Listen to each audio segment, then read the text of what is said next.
What a lovely day!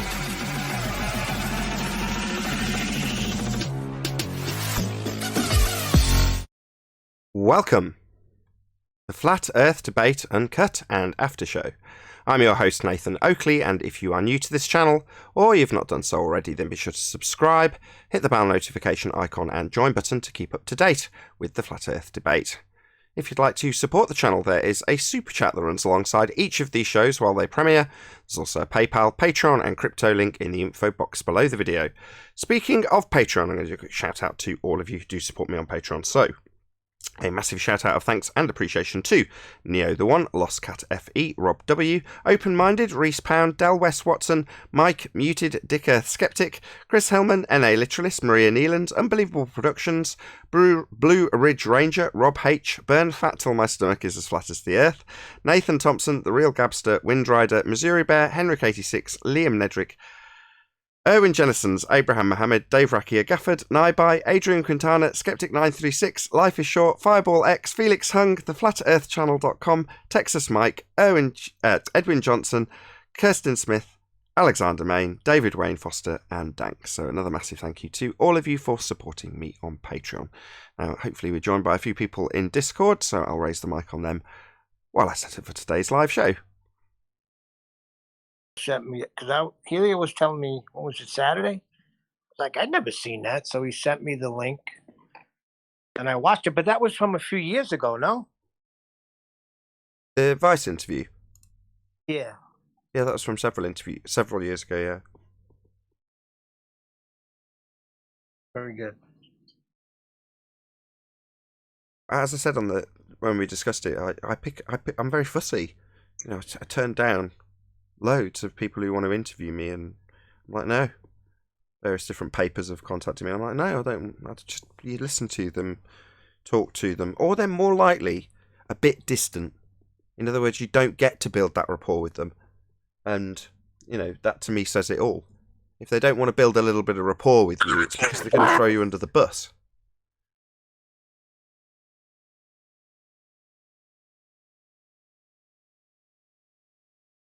I'm still trying to figure out how come I never ran across your channel until what's his name, DITRH mentioned it, because I was looking all through YouTube for any flat earth stuff I could find, and I never ran across your channel. Yeah, but you'd have got it.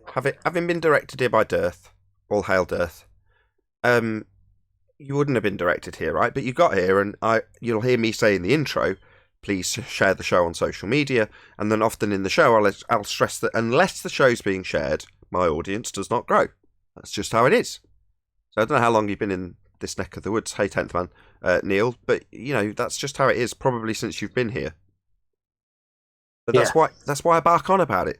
You know, I'll plead with the audience, and sometimes someone will say something like, "Yeah, I've got Facebook, but I've only got a few people on there." It's like it doesn't matter. What YouTube sees is it being shared. So then they might put it in your subscriptions feed if you subscribed and they haven't unsubscribed you, which I've literally had people tell me that are members of Nathan Oakley. I've been unsubscribed. You're like, well, what chance has that person got, let alone random stranger that's not being appealed to, even though they're just frantically searching Flat Earth videos till 4 a.m, right? Yep. Well, there you go. So, my hat is off to people like Dearth when they share the stuff. That's why I go out of my way to do it, Neil. When there's someone on the show that's got a video, if I'm there and I'm in the chat and I'm capable, I will share the link to their channel, because it's a good chance that no one else will ever get to see a link to that channel. And people are lazy. They don't want to type in Brian's Logic and then guess at which one's him if it comes up at all. So, unless I actually stick, here's a link, you just have to press your mouse once on it. And maybe again to subscribe. That's what people want. Yeah, I'll never forget that day, because I was like, Nathan Oakley, who's this? I'm searching through. Then I finally got it. I forgot what show. I think it was around 700s. It was early 700s. I was like, oh, yeah. Yeah, in the last couple of years. Definitely in the time frame that it was past the point that they had YouTube in front of governors and stuff, asking them what they're going to do about it. So, beyond that point, no one got any publicity. course, I'll get exposed to the likes of Dr. Becky and Simon Dan and Dr. whoever, that's what I get exposed to. It's like, I bet there's loads of new flat earthers making videos. I'm not getting shown any of them, though.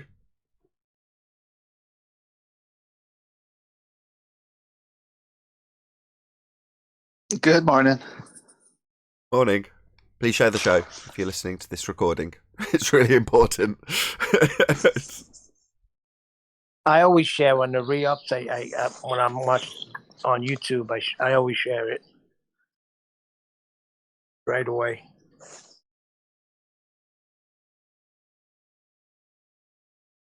Probably very tedious for my Facebook following if I have one. I don't use Facebook. I never log into it. I don't do anything with it other than share my show on it daily. That's what I do. I never use Facebook either, but I share it. A constant spam link of my shows on a daily basis at the same time. Somebody's going to say, what the hell is this all about? And watch a show. I know it. Hopefully. That's the idea.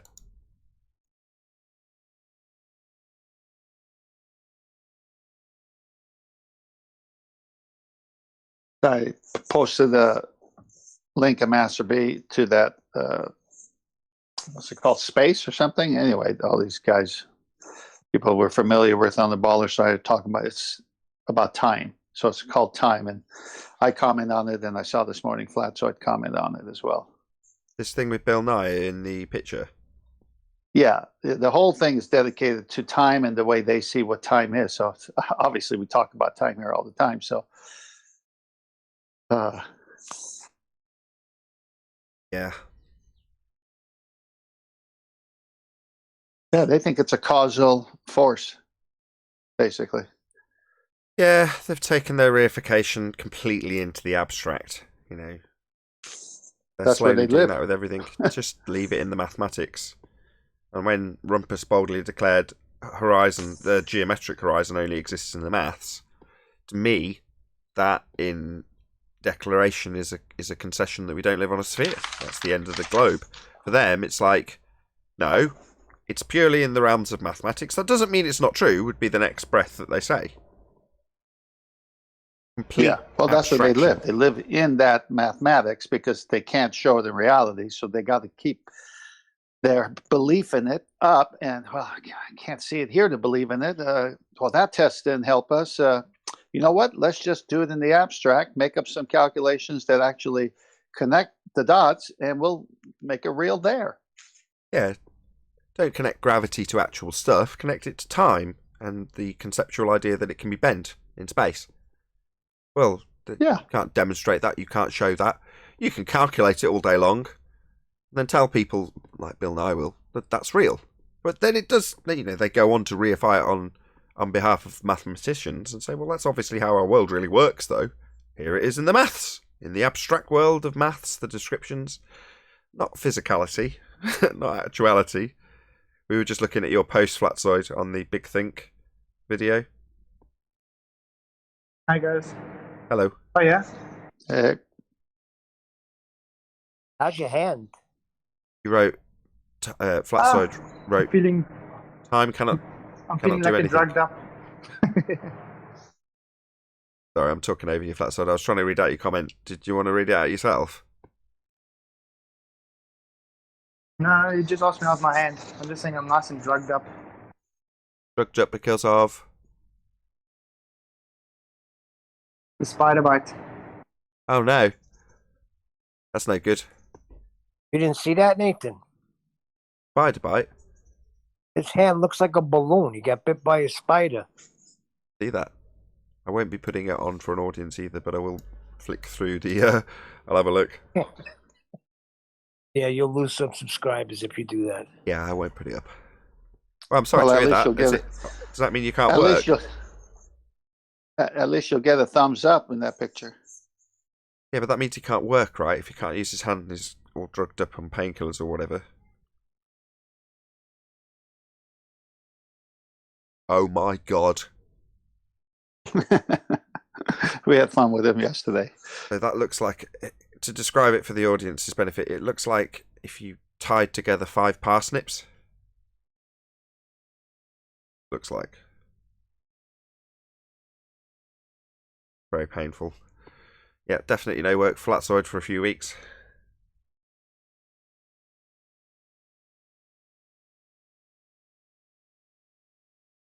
Well, go ahead and read his comment, and I'll read mine afterwards. I haven't got it up anymore. Is there any chance you can read it? Okay, I'll do it. Just hand it over to me, Nathan. Okay, I'll go ahead and read mine first because it's up already. Did you want to? Did you want a hand beforehand for your pun? Yes, thanks for the clap.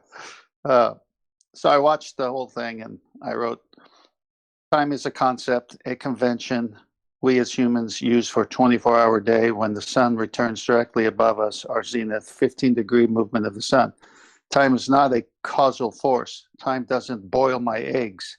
It's used to measure 7 to 12 minutes, depending how soft or hard you want the yolk. I am the cause of my eggs being boiled, not time. Einstein lived in his imagination, and all he did was create a mathematical equation.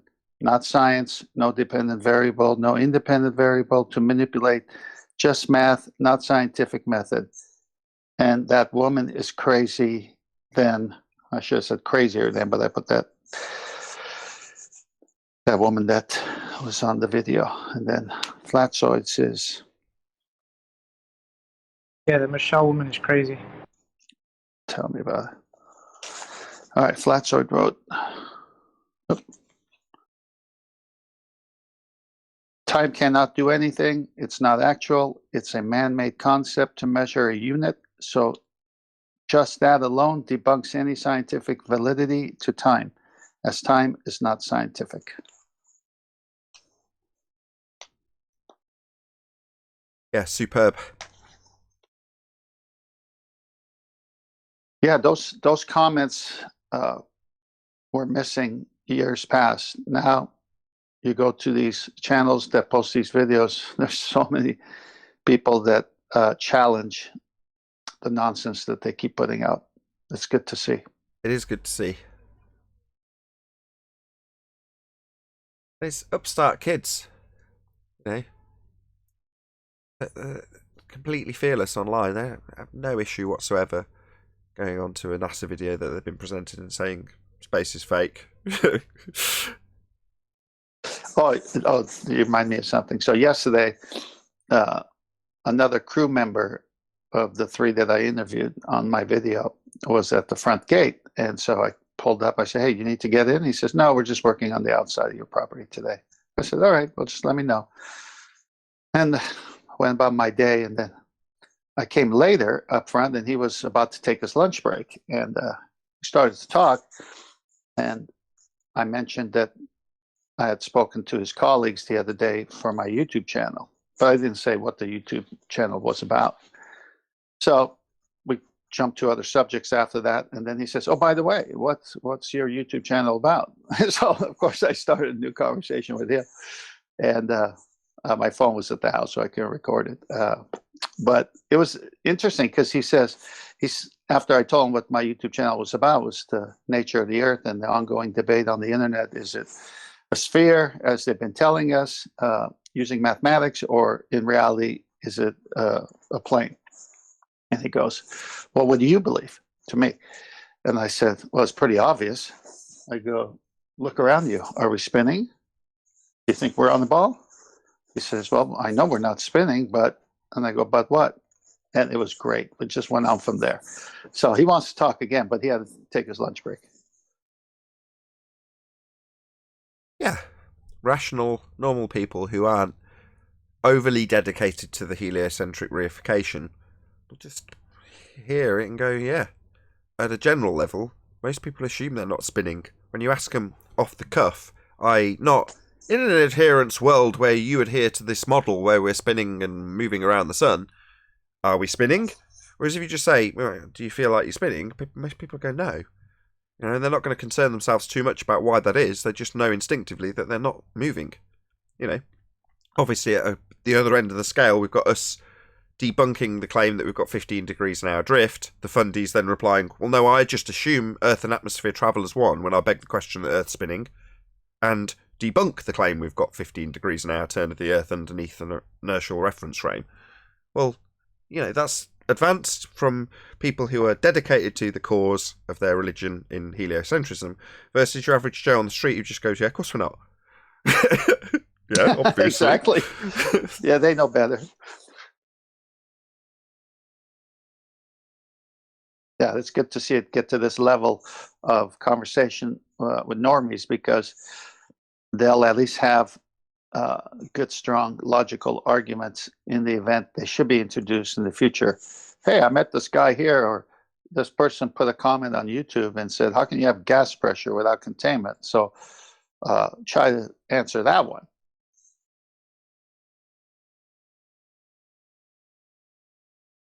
Just for anybody's benefit who's listening, you can't have gas pressure without a container.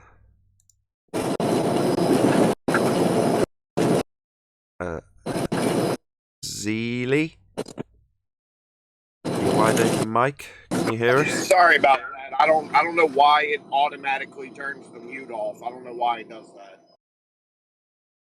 I don't either. I don't know how this whole thing works. I'd have to run this room. That's about it.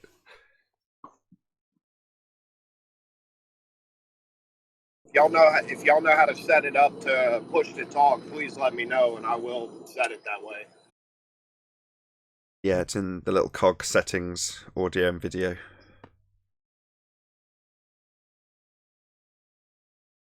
I thought it was a practical demonstration of gas pressure.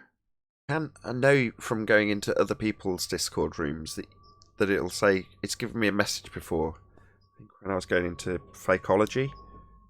I can't remember where it was, it doesn't matter. You go in and it says you cannot enter this room unless you've got it on push to talk. So I think maybe that's going to be something I'll ask Betty or whoever. Oh, I see too. So you could preset who can come the way they're set up. Yeah, in other words, if you haven't already gone into your settings, audio, video, and then gone, yes, I want push to talk enabled. If you haven't done that, then it just doesn't let you in the room. Hopefully it gives them a text saying what they got to do, or else they'll be fumbling for a while. As I say, that's exactly what I got. I can't remember the room I was going in at the time, but I went into somebody's room and it specifically said, no, you can't enter, you need push to talk on. No, good. Well, it's been a couple of weeks now, or actually longer, but especially the last 2 weeks. And it's been nice. No trolls, no diehard ballers with their crazy circle-jerking methodology of answering questions. And we've covered a lot of topics on the show in depth, so I've been enjoying it. Yeah, I like it too. Nothing wrong with the limitation to the fundies that don't want to join. That was a double negative. That want to join. Yeah. They actually exercised their right not to join because they kept getting shellacked over here.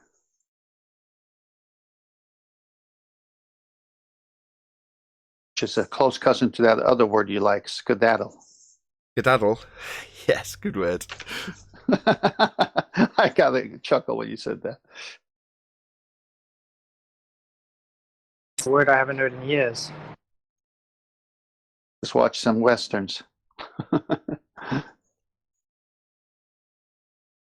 It's just a good word. It sounds like what it's describing. Sort of, totter away in a not so subtle way. Well, yesterday's conversation on the black hole was good, and I can't remember, was it Ryan? Somebody called in and gave us the background information to it. So it took 20 years of computer images, 200 scientists to come up, doing composite pictures, of course, or mathematical equations turned into pictures, whatever, to come up with the first ever black hole. That's funny. If it's there, just snap a picture. You're out there, aren't you? What's wrong with that? Seems logical. Thing about a black hole, right? The basic property of a black hole? No, I won't. No, I like it. Go. It's black. Well, the thing about space, Space. your basic space color is black. It's black. Said it's black. Oh, I remember you saying that the first time. I didn't know you were quoting some show, but it was good.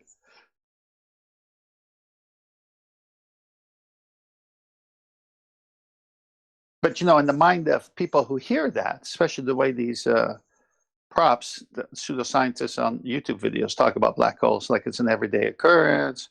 Oh, we've got this. I can sit at my computer, stare at my screen, listen to my iTunes, do a little bit of science, and study this black hole. That make a sound in the imagination of just a normie that they got tons of these pictures and they could snap them whenever they want. I mean, you got the Hubble out there, supposedly, blah, blah, blah. Break. That's nothing. I was reading today that there's gases above Venus that have life in them. Gases above Venus?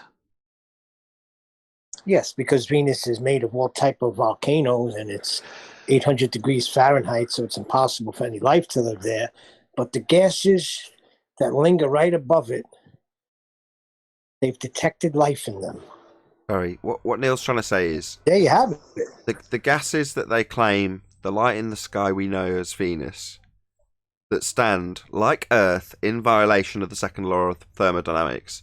Because your hesitation, Tenth, when you're like above Venus, well, what, like us with clouds above the surface? Yeah, high pressure gas, Yes. and what's above that? A vacuum. Well, like Venus, also in violation of natural law. But according to them, the gas that stands in violation of natural law not dispersing into the vacuum, that's got life in it, according to this article Neil's read. That's what he's saying. Yeah. It's amazing how they just make up anything and then everybody believes them. Well, they wear the lab coat, right? I spoke to that. I got a white lab coat. I know. I think I commented on your white lab coat the other day. Me scientist. Hoo-ha. Yeah, that guy that I spoke to yesterday, the utility worker, I said, let me ask you a direct question. And this is right at the beginning of the conversation. I wish I had taped it. I said, do you know what natural law is? Like the second law of thermodynamics, inviolable, always true. I go, would you trust that or a mathematical equation about something of a region you can't get to? And he says, well, you put it natural law. And I said, all right, so let's do another one. Would you trust natural law about gas pressure without a container? How does that work? How can you have gas pressure without a container? Second law of thermodynamics. And I went right into it. It was good. He was perplexed. He said, his eyes crossed. He goes, well, okay, I see what you're saying, but, and I'm not saying you're wrong, to me, but could there be something we don't know? And I go, like what? And then he had a blank. He had nothing to say. Yeah, to paraphrase his reply then, I'm sure there's a special pleading fallacy here somewhere. Yeah, good. Yes. Well, I knew what he was doing. What he was doing is saying, is there something you haven't thought about that actually could do it and not violate natural law? And I said, well, if it violates natural law, then natural law isn't natural law. Then that would be an argument from ignorance fallacy. Yeah. True because of the things we don't know. Oh, right. Hold on, I read the article wrong. That's an argument from ignorance. I read the article wrong. It says a gas found on Earth that signifies life has been detected in the clouds on Venus. There you go. Hold on.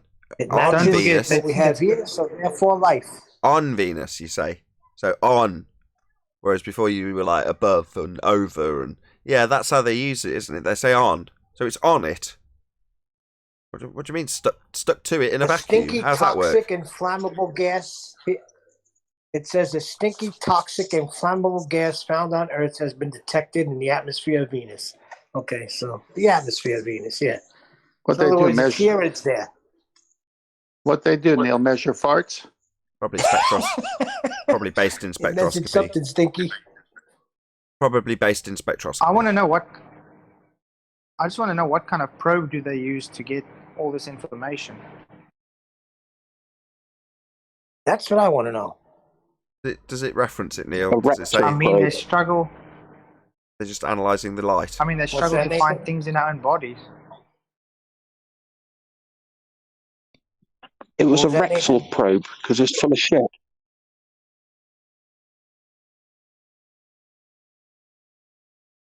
See our interview with Dr. John D. Spectroscopy. In terms of the sham that is stellar spectroscopy. May not be spectrographical, if that's the right word, in nature. Their claim might not be based on spectroscopy. Neil's not actually told us yet how they've came to this conclusion. I'm trying to read up on it now.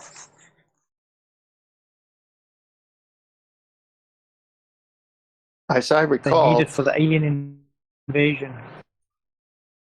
as I recall that show with Dr. John D. If I could summarize it, correct me if I'm wrong, if I'm summarizing wrong.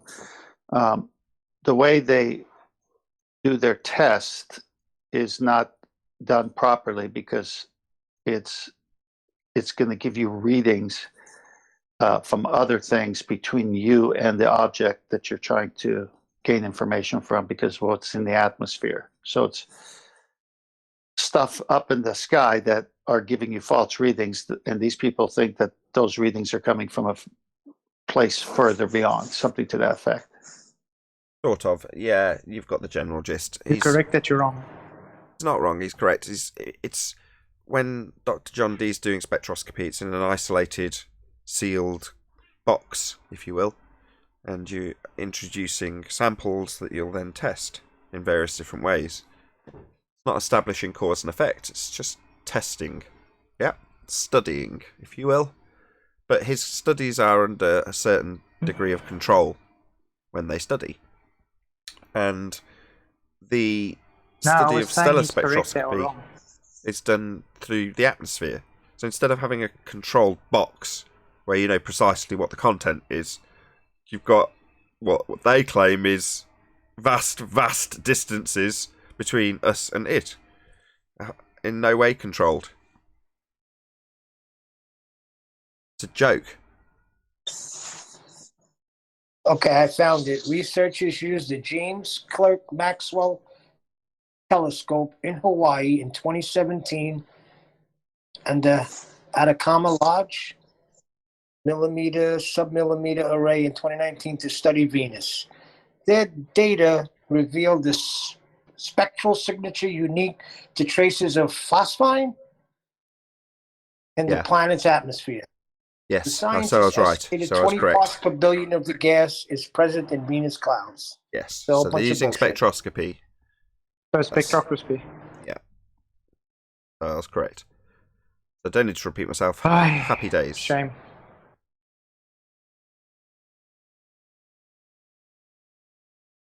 Nathan, you're always right, even when you're wrong.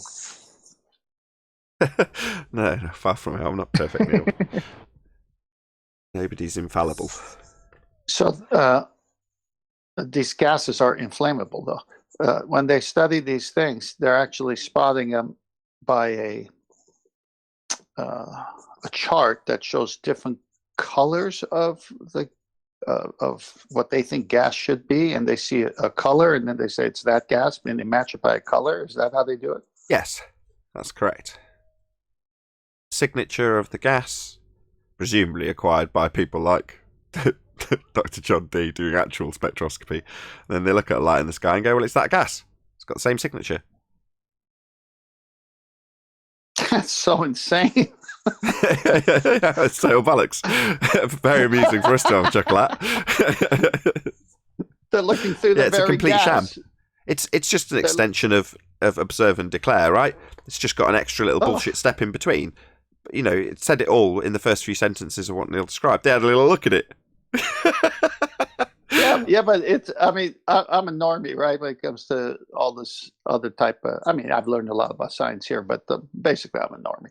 So, but if you were to tell me that with the background we just gave it, I'd say, wait a minute, you're looking through the gases that exist on Earth and saying somehow you're bypassing those gases and you're all the way to the Venus atmo, and you're crediting that the same gases that you're picking up as you look in the sky are on Venus when you're actually spotting it in our sky? Yeah. It's akin to me saying Earth has got a seismic signature, right? The hum, and you can measure it. Well, if we've got a seismic signature, an audible vibrational frequency, and I say, I've listened to Venus, and based on its acoustic signature, I declare that it's got the same acoustic signature as Earth, therefore, because the vibrations match. It's just a total load of bollocks. You just make up any old crap. Yeah, They've had a little look at it, basically. They've had a little look. Assuming a globe, though. Well, they've had a little look, and then they've made up a story, but they've justified it with the spectrum of light that they've looked at by comparison. Don't forget, you can write the whole So by comparison, you can write the whole thesis on it as well.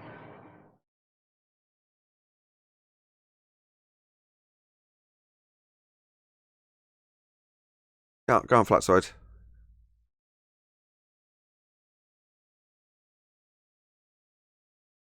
I think he said you could, don't forget they can write a whole thesis on it as well.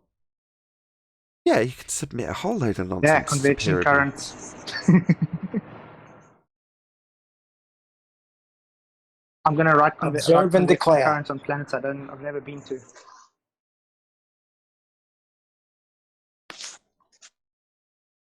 Well, you've identified special pleading fallacy, argument of ignorance, and observe and declare.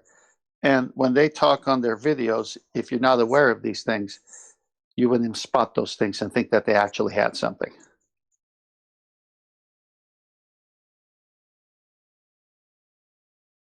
Yeah, they fall under the banner of science, right? All of the pseudoscientists that we ask for scientific evidence and housekeeping questions. Well, they're the ones observing and declaring in this instance, and they even tell you so. We had a little look at it, and we decided there's going to be life in there. That's what they've done. Why? Well, there's life in this comparable gas with the same signature here on Earth. Therefore, Venus has got light that's got a signature that suggests, by comparison, that it would have life in that second law of thermodynamics violation gas that we say is suspended in a vacuum. Of course! Why wouldn't it be? We've just told you.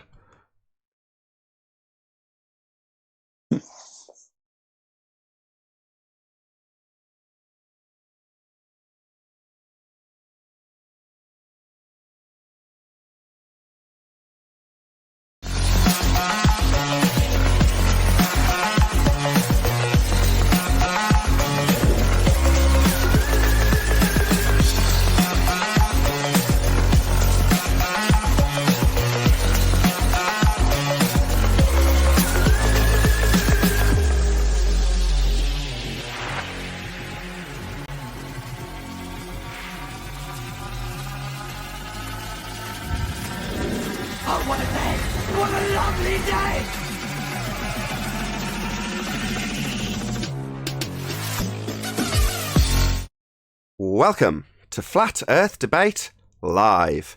I'm your host Nathan Oakley, and if you are new to this channel, or you've not done so already, how dare you, then be sure to subscribe, hit the bell notification icon and join button if you'd like to become a Nathan Oakley 1980 channel member and keep up to date with the Flat Earth Debate. If you'd like to support the channel, there is a super chat that runs alongside each of these shows while they are live. There's also a PayPal, Patreon and crypto link in the info box below the video. Most importantly, if you'd like to join the discussion, simply mute the page you are currently watching, then click the link in the info box below this video to join the panel and express your views on the nature of Earth. If you do join, please don't swear. If you do, you'll be ejected. And if you are, please don't try to rejoin the stream using sock accounts. You'll be warmly welcomed back on the next stream. Please also share the show on social media. Sharing the show obviously increases the live audience, but this in turn increases the chances of a more diverse panel. So please share the show on Facebook and Twitter. One last time, if you're new to the channel or you've not done so already, then be sure to subscribe, hit the bell notification icon and join button to keep up to date with the Flat Earth debate.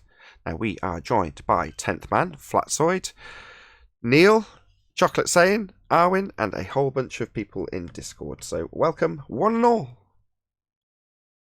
Good afternoon. Good afternoon. Good morning.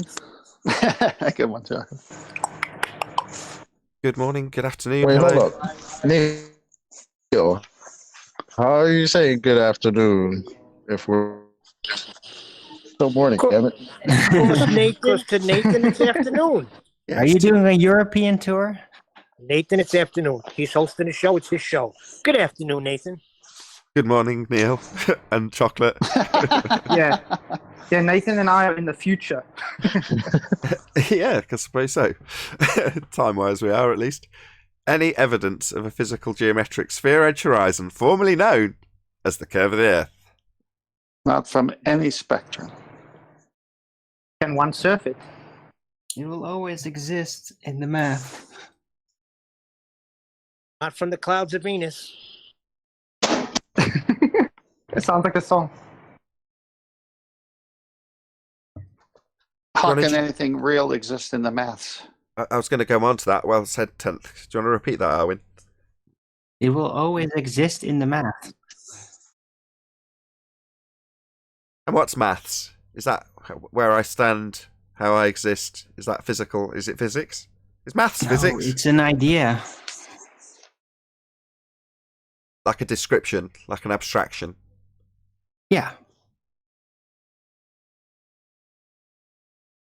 So no signs of a physical geometric sphere-edge horizon then? No, only mathematical sphere edge horizon. God, that's a damn What, shame when people don't just stand on descriptions? No, Can't just stand on one? there's a name for that. Oh, they might Wait. imagine them. Are you saying that mathematics... Wait, are you saying that boats can't disappear behind math? No. In Mathematical reality. boats could. No. Aw, man. They can in the mathematics. Ah, okay. That doesn't work in reality, though. It's I a like the really is level. Yeah, proper bummer having a mathematical curve of the Earth. Especially when they used to assert that they had the physical curve of the Earth blocking boats and buildings and stuff. Yeah, crying shame for all those fundamentalist zealots that believe they're standing on an actual sphere when it only existed in the maths. Speaking of only existing in the maths, any evidence of the R value, that would be Earth radius, the presupposition it's all based on. No, because all that ever surveyors do is measure slope angles.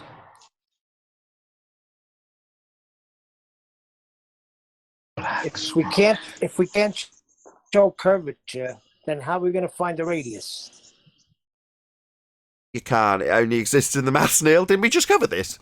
Yes. You're right. You're right to repeat it, though. You all know where you need to go. If you want the Earth to be the ball, you have to migrate to math world. Right. So if you're But going to say you Owen, got to don't go to forget- sleep. That's right. You need to live in Even a world in of the maths, abstraction. it's That's added correct. afterwards. Arwin, spot on.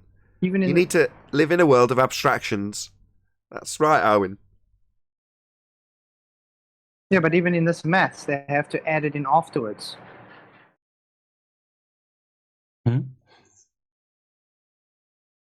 What do you mean?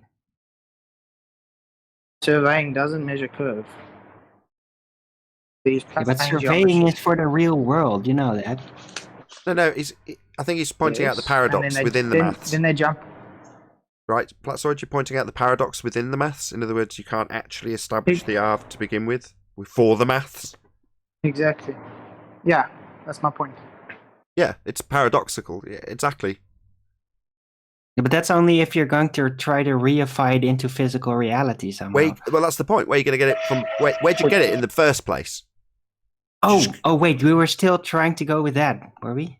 Well, R I just value. migrated to Mathland. I was just Sorry. around there. No, we left Mathland temporarily to go into the, well, where does it all start? If you're going to say we're standing on a sphere, how do you measure the R value? That would take something physical, Arwin. Your answer still stands. It only exists in Mathland, though. That's a big problem, though, isn't it? It is if you want to make everybody believe that it's real in the real world. Yeah, it's a big problem if you believe you're actually standing on a sphere. You're not. It's flat. Any evidence of a self-perpetuating molten iron core at the centre of a presupposed spherical Earth? No. Too much presupposition.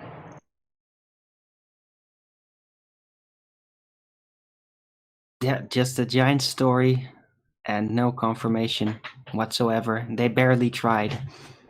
I guess because the preliminary conclusions of when they actually tried were so contradictory to their predictions that they just thought, like, this is going to get too messy. We're going to get a hassle for not showing the image like we know everything. No? Did you know there was a whole hoax narrative that went along with the borehole? The 8 Mile borehole? There was a bullshit narrative that they cracked 9 miles and opened up into a big cavern and took an audio recording at 1,000 degrees centigrade. Quite how that's even possible, I don't know. But nevertheless, they got this audio recording and it ended up being from some like 1970s movie. It's like screaming sounds. But nevertheless, somebody sent in a hoax narrative to the papers and they just went with it. They just printed it like they'd broken the gates of hell. Total nonsense. But was anybody aware of the fake narrative that went along with that borehole? I've heard that. I remember story that. before, yeah. It's like the 7 gates of hell. Yeah, the story was they'd actually... Makes for a great story, though. Why not? Yeah, total bollocks, but great story. But they left that out in their predictions, man. Like, why does it? When you see the cutout of the molten iron core, why is there not like a layer that says like the 7 gates of hell or something like that? No. When they were measuring the P waves and S waves, there was Bill was there, who was probably called Bill or Bob or something like that, and he was like looking at it. He's like, yeah, we're going to go through a bit of granite, then we're going to go through a bit of clay, then there's a layer of water, then the layer of hell, then a bit of water. You got it all mapped out.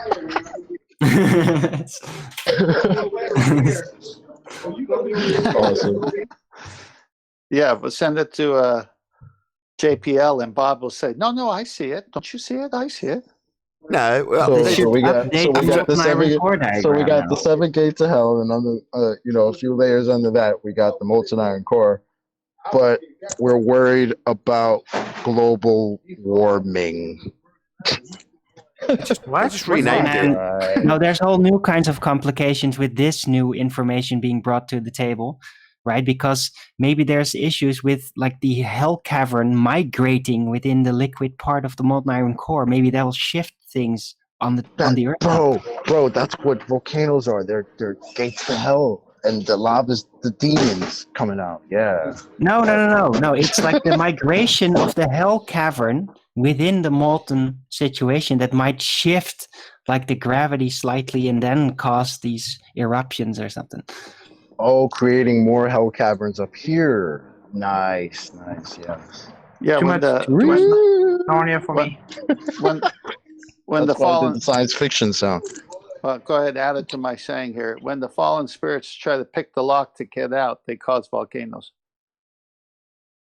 Next week on Ghost Hunters, we're going to be looking at Husker Castle and the gate to hell there. Moving on. Any scientific evidence of gravity? No, I'm not down with that question at all.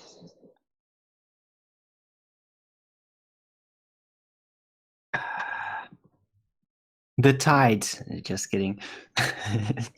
Let's see the Einstein field equation for that one. Yeah. What about any single viable hypothesis from any of the fields of astronomy, cosmology, or astrophysics? Impossible from those fields. Well, they could technically create a hypothesis and then disprove it to be true by trying to very manipulate it. And then when they try by approaching it then yeah, it's gone. Oh yeah, we failed. So that means we disproven. Yeah, that's Well, called, maybe in the broader sense of the hold on, word, Tenth. if they want to use hypothesis, but not in the scientific method, right? Well, no, what Arwen's just described is the validation of the null. I'll just give me a couple of seconds just to clarify what Arwen's just said, because it's quite important. So, if you do the method of science correctly, at the end of the process, upon systematic experimentation, that is, upon varying manipulating that which you assume caused the effect, i.e., your hypothesis validation, right? If you fail, so to speak, in other words, you don't validate that which you assume caused the effect, what you actually do, and this is the reason it's empirical, is validate the null. So if A, not B. Yeah? So what Arwen's just described is what you would achieve at the end of a process that offers empiricism. You've proven it's not the cause. So if I say, for example, if acid, then boiling water is my hypothesis, and I vary the acid content, the water doesn't boil, I validate, I prove my null. If A, acid, not B, not boiling water, that's my null. Well, I've validated it. I've proven it. My null. Anyway. Yeah. Yes, but you first need a hypothesis for that to happen. Yeah, well, that's what an experiment is. Hypothesis yet. Yeah, But- a hypothesis. But that's why they don't try, because they think science doesn't prove anything. Well, in their specific case, yeah, every time they will apply science, it will prove that it's not the case, whatever it's going to be. Just to back So what maybe Flatsoid that's just why said, they say though. that. So yeah, exactly, Flatsoid. An experiment is a hypothesis test. So yeah, you're validating your hypothesis. That would be your statement of what you think causes the effect, and your null, which is to say that it won't. But you're validating that upon experimentation. You're varying the thing, like me adding the acid. That's me performing an experiment to validate acid as the cause of boiling water. So upon doing it, i.e. actualizing the hypothesis, you've got to have one. Absolutely, you're right. Any evidence of the distance to the sun? That shiny bright thing in this distance. Nope. Yes, please let me know It's how I hot. can worship it.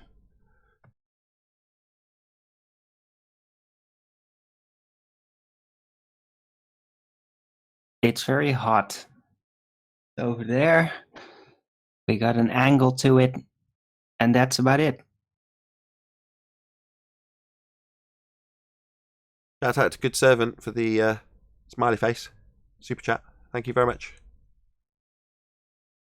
What haven't we covered?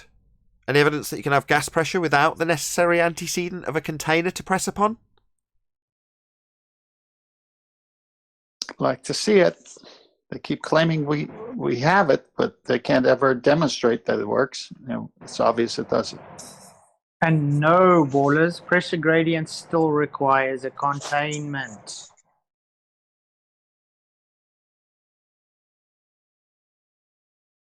Yeah. I don't even see how they could actually believe a gradient actually helps them. A gradient only helps our argument. It just makes it worse Red herring. for them, that's all. Well, Red herring. they on purpose misunderstand the whole concept of the gradient in the first place. They just imagine that it can reach on into infinity. A gradient doesn't reach on into infinity. It only reaches on within the container. And if, that would be infinite, then there would be no gradient. Because Well, it would radiate out to the infinity, and that means no gradient. It means it's all gone. Arwen, just go with me back and forth, pretend as a baller. Then, so I'm looking at gradient as the delta of x. So you got to have gas pressure to even have a gradient. I'm not even thinking where it's going, all that stuff. So how do you get a gradient without gas pressure to begin with? You don't.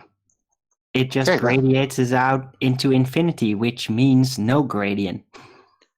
Right, but how'd you get the gas pressure to even have the gradient conversation? You don't. He How do you told have you. gas pressure? He told you. You don't.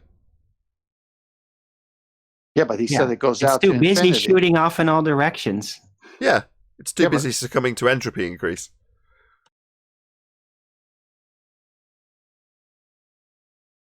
I guess what caught me. So it never pressurizes? No, you'd never have gas pressure, Neil. That's right. If you didn't have a container, you couldn't achieve that pressure. It would just fill the availability of volume that it has to fill. And they claim the sky is this massive area that gas could fill. And fill it must. It's called entropy.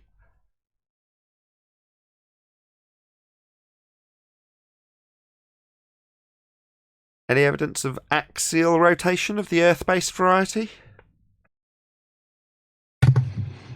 Wow, after all that, eh? Yeah. Helium balloons debunk that. Tell me more. Everything that spins, everything that moves circular-wise ever proves the spin of the Earth. If you ask a baller, everything. And if it doesn't really turn, then you just imagine it to turn, like with the Foucault pendulum, because it literally does nothing but swing around. It's only there to basically hypnotize you and get you to mind experiment that you're on the pendulum, that the Earth is supposedly spinning underneath. That's all. It doesn't actually do or prove anything. But would that focal pendulum still be attached to Earth somehow? Doesn't matter. A pendulum's swinging back and forth, flatsoid. That's all it does. Back and forth, back and forth, back and forth. So why does it knock the dominoes over? Well, they claim because the Earth's rotating underneath. In other words, the pendulum. But don't you have to actually push it to move? Yeah, but you know when you release the pendulum on a clock. It's not about that. Yeah, just let me explain it. When you release a pendulum on a It's about clock. as literal a hypnotic magic trick as you can imagine. We heard. It doesn't prove Yeah, it. we heard. It's just there to initiate the mind experiment. Thanks. It's to look pretty. Can I just explain it? Well, that's a problem because that's a proof. That's a ball of proof of Earth spin. Right, can I just break it down? Any chance? The pendulum on your clock goes back and forth, doesn't it? Doesn't swing left or right, just back and forth in one motion. Back, forth, back, forth. That's what a pendulum does, right? So when you see the pendulum knocking over the dominoes, that's claimed to be a demonstration of the 15 degrees an hour, not actual drift, because the pendulum's not actually deviating. It's only swinging back and forth, and it's claimed the Earth rotates underneath. That's your apparent deflection at 15 degrees an hour, because it's not actually swinging out in hitting the dominoes.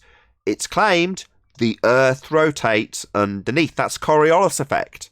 15 degrees an hour drift. That's not actual drift as the Earth rotates underneath the pendulum. So they're claiming pendulum swings in a straight line back and forward and the Earth rotates underneath.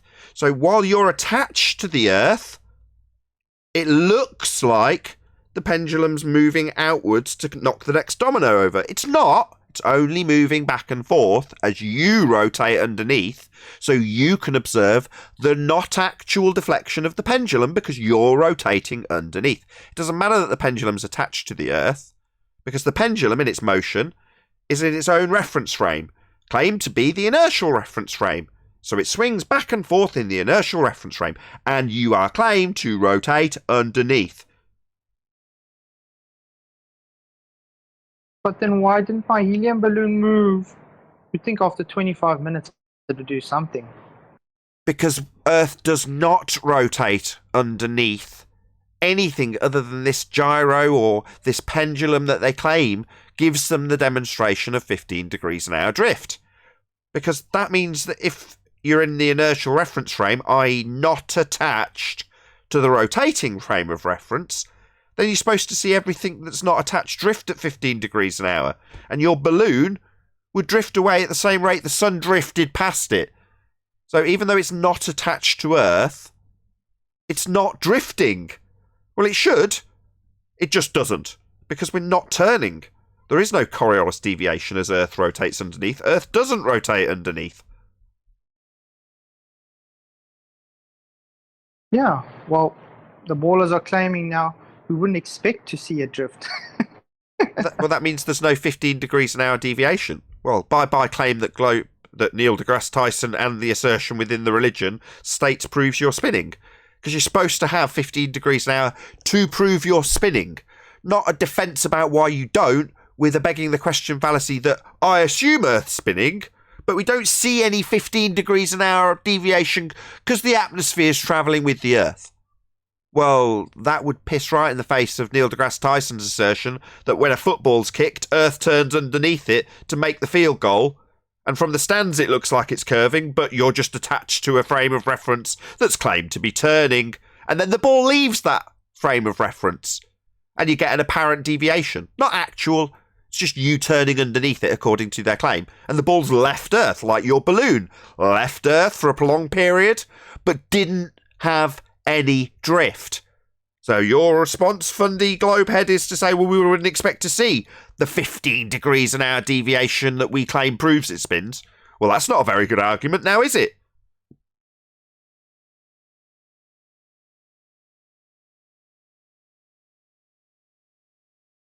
Need drift, Fundies. That concludes the housekeeping. Chirp, chirp, chirp, I'm chirp. getting dizzy from all this Coriolis talk. And I'm not actually spinning. How about that? Well, I can tell you, I'm on medication and I know I'm spinning at the moment. That's why I said I'm getting dizzy and I'm not actually spinning.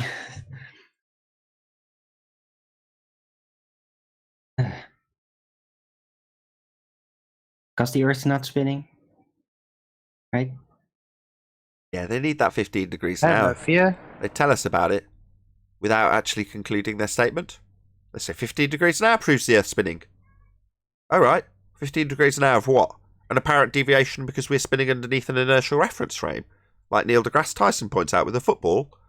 Well, we'd need to see other things that are leaving this claim to be spinning reference frame also deviate then, like aeroplanes, helicopters, balloons that aren't attached. We'd expect all of those things to drift too. Oh, they don't. Just your ball that's in the air for about half a second.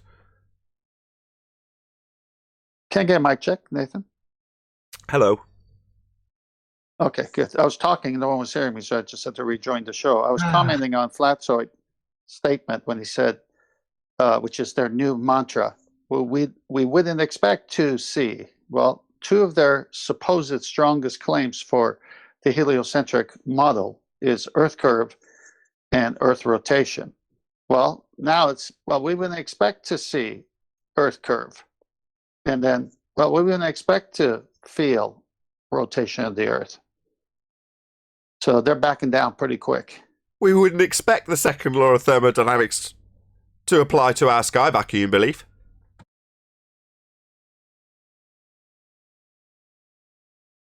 It's funny, everything that they don't expect is their whole claim.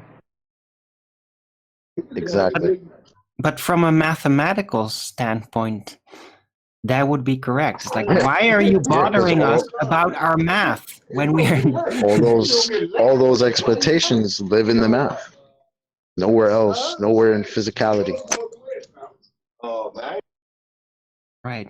Now the problem is not that they're living in their math. The problem is that they're trying to reify it into reality and pushing that on other people. That's the real problem, you know. If they want to live in math world, I'm all fine with that, you know. Sometimes I like to take a visit there, but I'm not gonna live there, you know. Well, what kind of house would you have in Math World if you did live there? I don't know, but it would definitely be R compliant.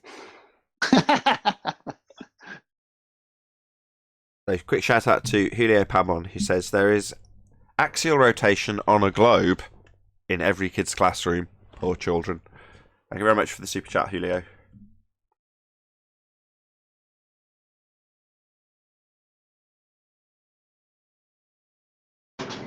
Imagine thinking you live on a spinning ball that's not spinning, and that's not a ball. It's ridiculous. I do it all the time. And it is ridiculous. It But can I see still be fun. stars. But I see stars. Yep. And Pure delusion. no, he does see. I'm pretty sure he does actually see stars, Travis. Can you explain to me why the northern sorry, what's it called again? Why Venus, right? The Lucifer. Why in the morning sometimes it looks so bright it literally looks like there is some kind of a mirror to the sun shining in your face, and then as time passes on, it kind of fades off. It fades out. Does it? No, I always thought that was very mysterious. Not what I've observed. I kept on watching Venus, and it seemed to still be there.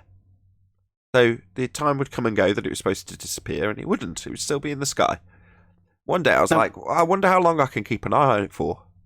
So I watched it all the way through the morning, right up to about, I can't remember. I've said it on other streams when my memory was better for how long I was stood there, but for a very long period, it was probably about 10 o'clock when it was supposed to have disappeared at about like 7 a.m.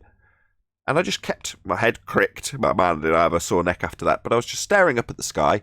And what would happen is by that time, the clouds were coming over. And I'd keep an eye on the spot that it was at, and then when there was a break in the clouds, it would still be there. And then the clouds would cover it again. I'd keep my eye very closely on the point of the sky where the clouds had covered it, and when they broke, it would still be there. Now, but for the fact that I had stuff to do, as far as I was concerned, it didn't seem to go anywhere. It was still there, but for the clouds. And probably, if there wasn't any clouds, it would just be washed out by the bright sun. But when I could actually keep an eye on it, that one occasion I did, I'm like, right, well, there it is. It looked clear. There's completely blue sky. I'll go and just keep an eye on it, see how long it does actually stay in the sky for. It stayed there forever. Just another one of those times I was at my local, this particular spot that just happens to be nice and open and fairly close to the top of a hill with a good vantage, is right by a Tesco, like a shopping market. And I'll be there looking at the moon, or in this case, Venus. Like, in that case, I was like literally cricked 90 degrees up because it was right above me. And, you know, people just walking past me just going, what the hell is this nutter doing? Because it's a fairly public spot. You know, there's people coming and going. Well, yeah, just a guy standing there in the middle of nowhere staring up. Yeah, for several hours. Wow, yeah. Right. Now, but I wasn't saying that it completely disappears, but in the morning it just can have this insane shine, like really much brighter, and then as the day really approaches, it loses that extreme shine, like that it's more than just a star-like or a planet-like.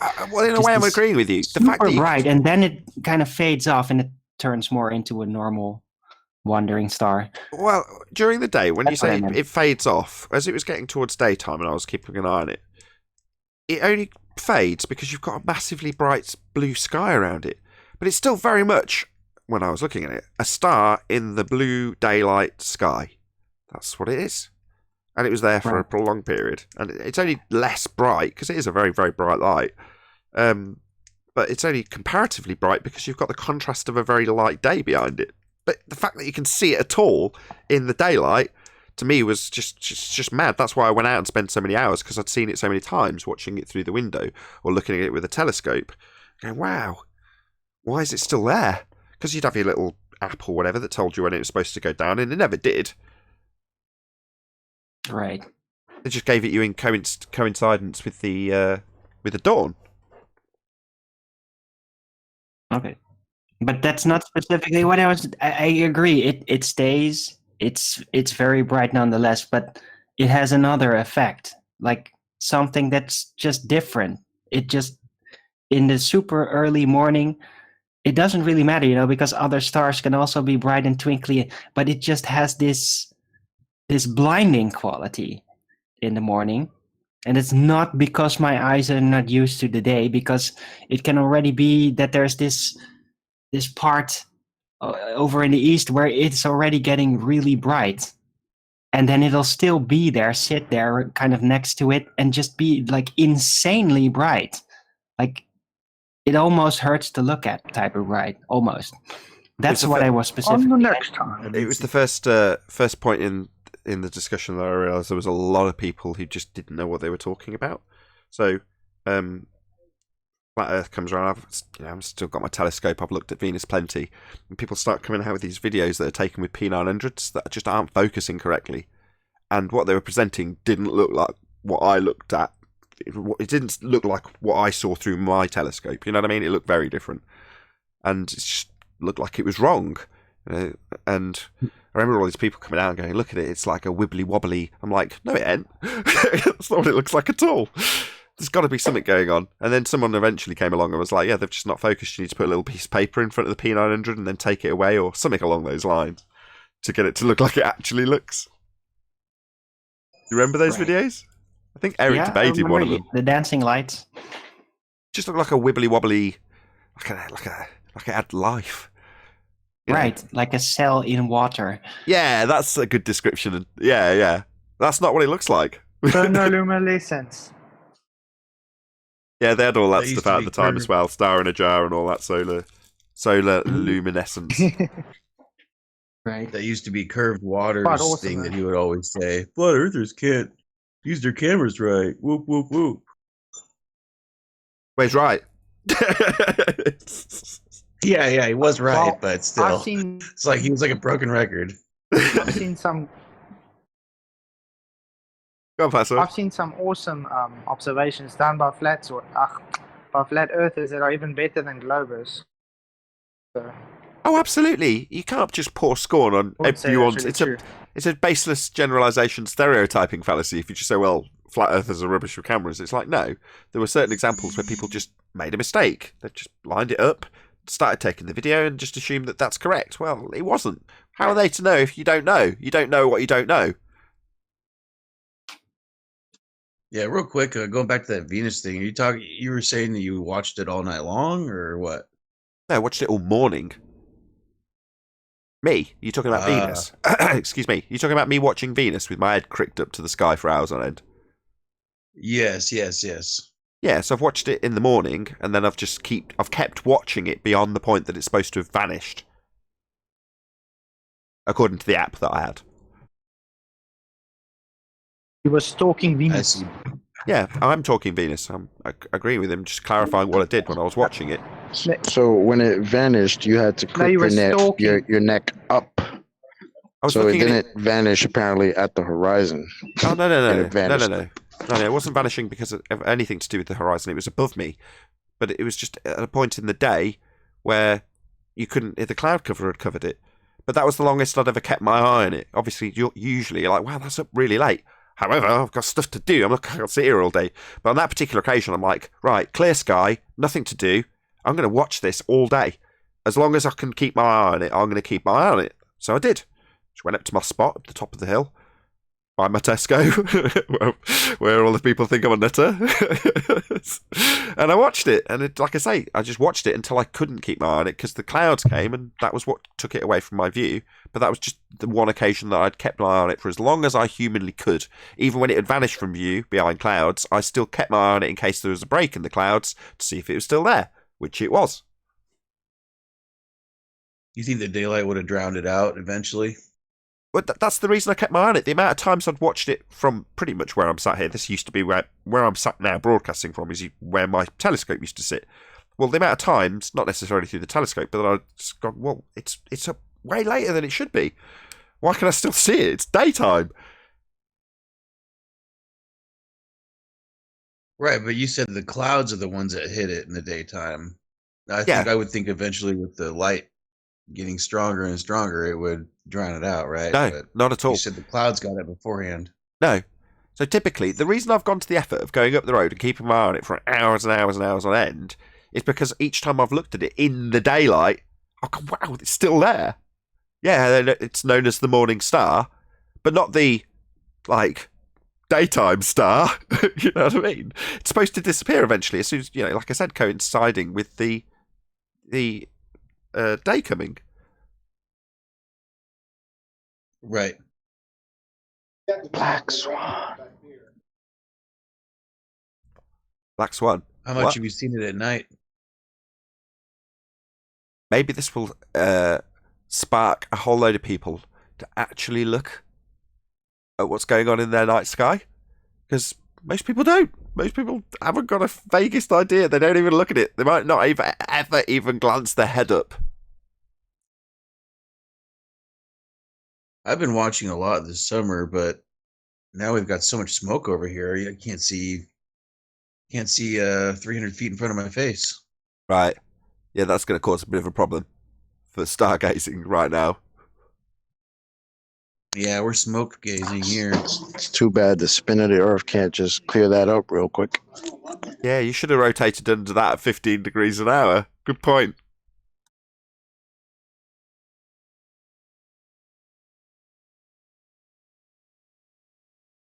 Yeah, Sounds a little axial rotation could come in handy, you know? Regardless of what I've observed of Venus, it doesn't prove or disprove anything. It's an interesting folly. It's an interesting side note. But what does it actually demonstrate? Is it worth going out and looking at it? Well, maybe. Maybe you'll figure something out. Maybe it'll lead you onto a path of getting people kneeling towards the sun and worshipping it as though we move around it. Who knows?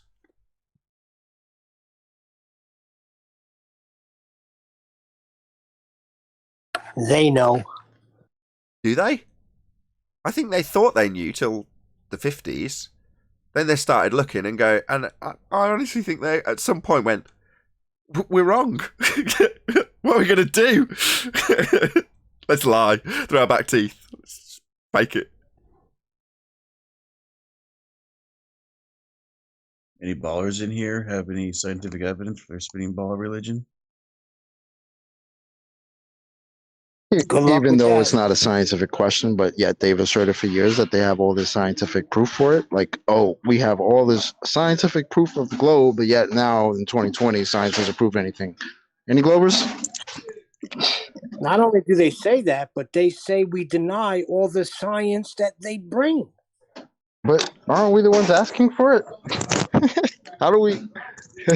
How are we denying it when we're the ones like, hey, you guys got that science you were talking about years ago? What happened? Actually, clearly say to Nathan, no matter what I present, you will deny whatever science I bring forth. But why don't they say that after they present the science? They always say that beforehand, right? They always say, oh, if I give you something, you'll deny it. Oh, but you haven't given us anything yet. Just remember, it's their own words. They say science doesn't prove things. That's their out. Was that a hypothetical reply, Neil, or was that someone actually moaning? No, that's what Rumpus said the other day. He said you, specifically you, Nathan, will deny science he brings. He doesn't bring science. You mean right after he asked him where was that science or the evidence that he said he was going to provide, and then he said, "Oh, but you won't accept anything I provide." Exactly. Right. When he hadn't provided anything. Yeah, he didn't bring science. They use science with the normies because tire companies and all kinds of people science the blank out of things, and it's just an overused word. The minute we ask for proof positive, they say, well, science doesn't prove things. Well, then what's your argument? It's horrendously abused. I hear it all the time. If I watch a couple of YouTube videos before the show, I can almost guarantee that someone will abuse that word. So today it was Kim Saeed. She makes psychopathy videos. And she started talking about her science. No, it isn't. And then yesterday I was watching, what's the guy's name? I can't remember his name. I know the channel name. His channel name's Acoustic Fields. He's a acoustician guy who does acoustic treatment for studios. And he was talking about the measurements he got in his 167 rooms. And how it was science. It's like, no, it isn't. It's maths, not science. You're measuring stuff. You're measuring your reverb times and your decay times and your frequency responses. That's maths, not science.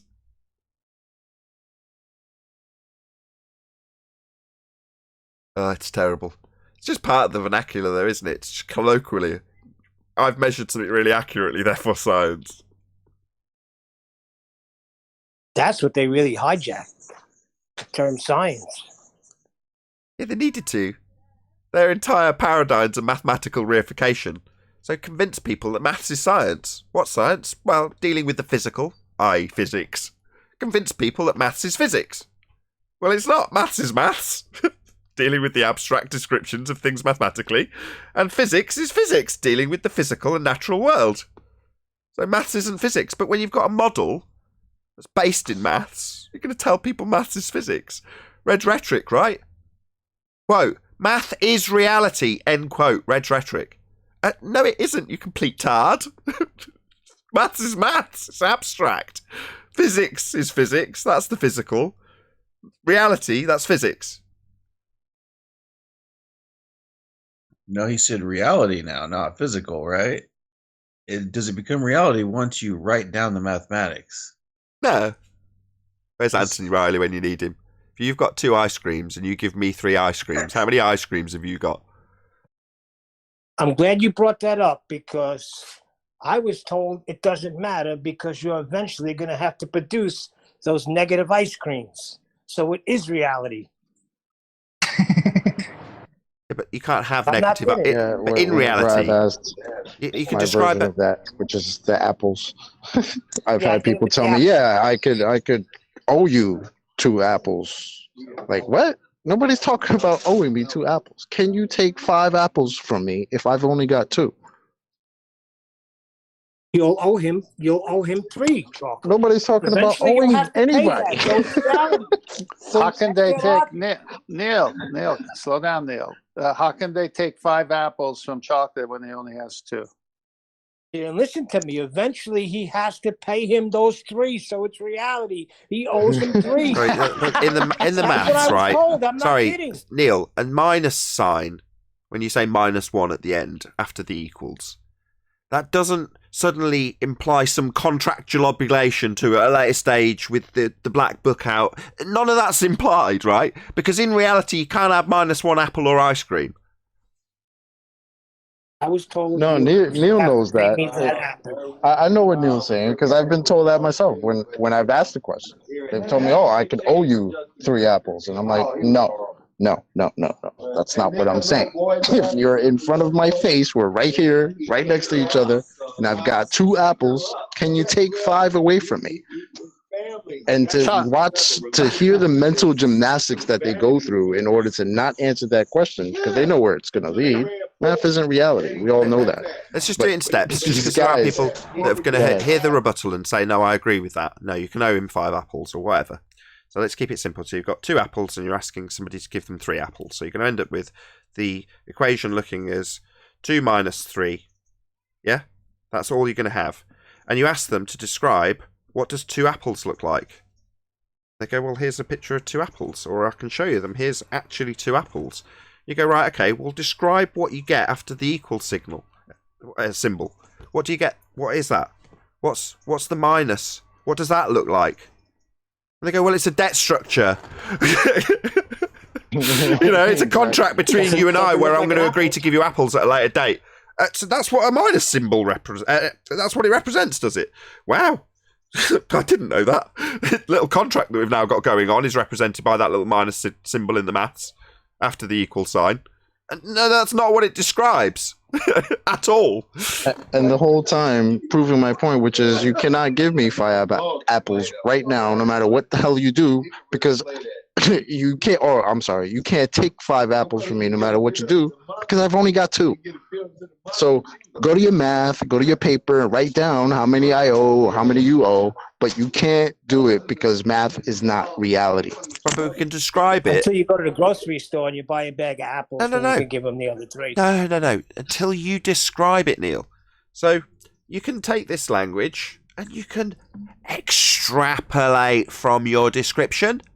So you can say, well, by extrapolation, it implies that I'll give you an apple at a later date. Well, isn't that just the beauty of language? Now, in this discussion, how many apples, for the audience's benefit, have actually passed between us on the panel? Physical apples, real apples, ones you could eat. None.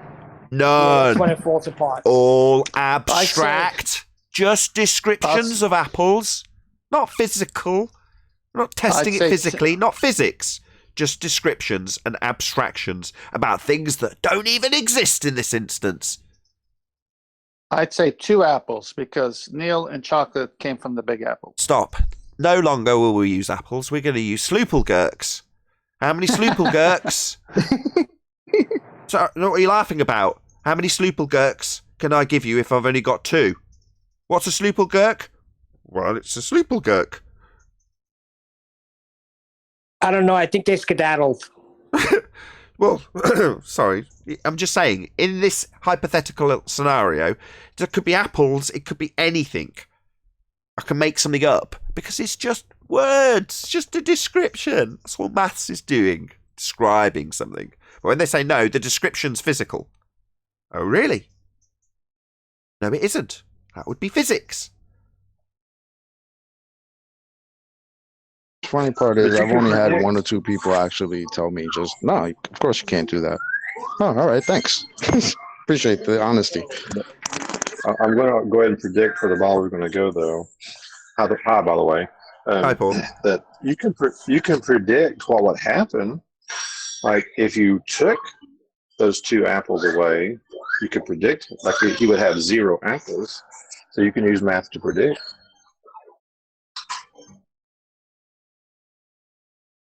Yeah, and? Did I get it? There's a mathematical prediction. Oh, hold on. That's what the ball's going to say. Hold on. Yeah, okay. You can make a mathematical prediction. A prediction within your abstraction. That's fascinating. In science, that's physics, a prediction is known as a hypothesis. It's a scientific prediction. And it predicts the cause of an effect in nature. That's what a prediction in physics is. Now, you can make a prediction in maths, but it's still confined to the abstract, Paul.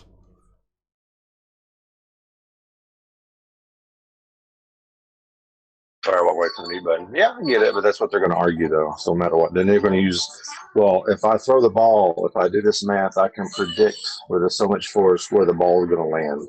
That's what they're going to do. Right, but the ball is physical, and it's a description and measurement of what the ball does in abstract language. But if you didn't have the ball being physical and thrown there, what are you going to do? No, I agree. I agree with you. I'm just trying to anticipate where the ball is going to go. Well, that's what I would say to him. Baller. I'd say to him, you're using a physical ball and describing it with math. Yeah, you can make. I predict I'm going to throw this ball with a certain amount of force on my arm. It's going to land in that circle. That's pretty much all it's doing, right? Is he throwing the real ball, or is he just living in the imaginary world? Oh, that's a real ball. I'm going to throw it, and it's going to land over there. That's fine. So you threw a real ball with a certain arc in your arm or hand, and it landed over there. Now describe it for me mathematically. What happened? All he's going to do. So describing it isn't going to give you a cause and effect relationship. It's just going to describe what he observed. It's going to be his description in maths. Right. Well, so what? Do you want me to describe it in language with English? I can make it really poetic. So what?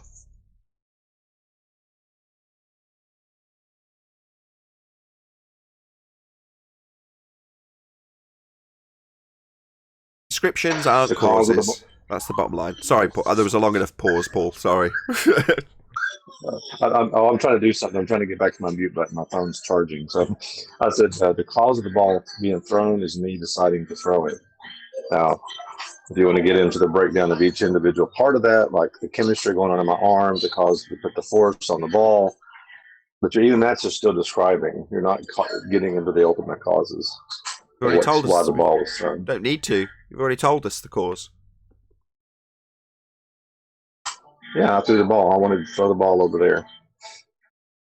So no need for science then. Science not required. You can describe that though. You could use maths for that. You just describe it though. You could get really detailed.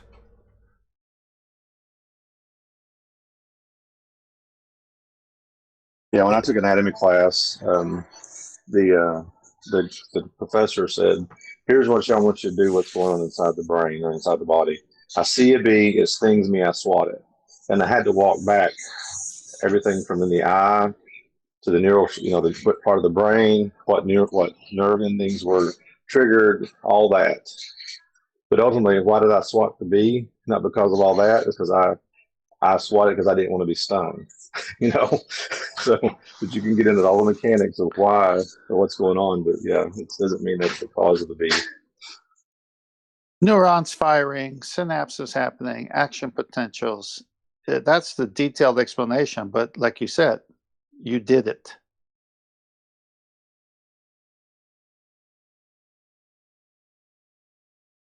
Yep, you're right. You did it. I'm sorry. I'm trying to do too many things at once. I can't. It's hard to multitask. That's okay. This whole discussion came off the back of, I think it was Travis that was asking any of the panel in Discord if they actually had any scientific evidence for the assertion that we're standing on a sphere flying through a vacuum.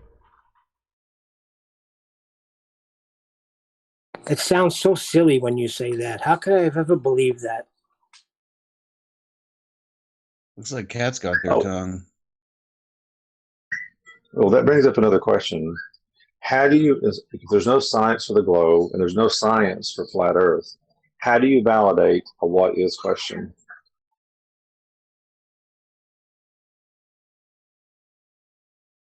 Not with science.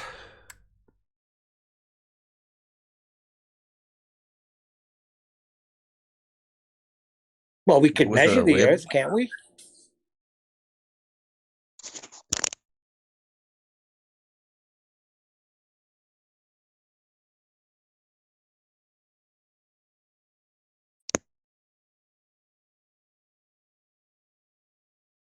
Wow, that started up no conversation whatsoever except Yeah, you can it's measure got nothing. it. Nobody else in the globe is going to tackle it.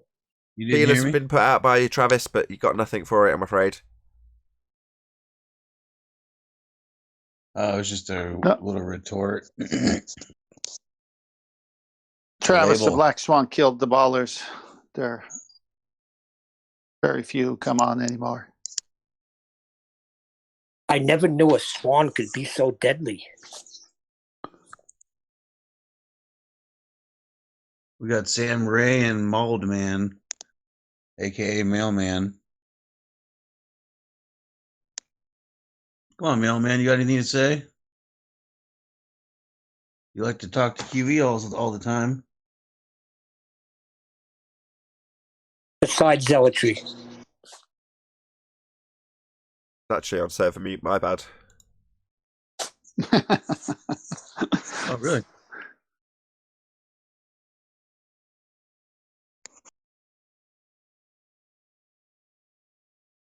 Ballers. Can anybody hear me? Hey, Sam. Just cry if you can hear me. I don't think yes, we do. I was talking to the ballers.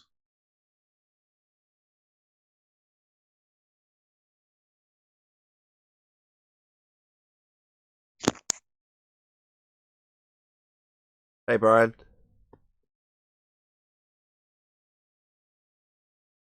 It isn't hit us. Hey, Brian. Tuned into the last 5 minutes of painful dead air as we try and entice a baller to defending any claim of science that they might have. So it's total stunned silence. Yeah, it's real bad. The Black Swan has killed them quite well.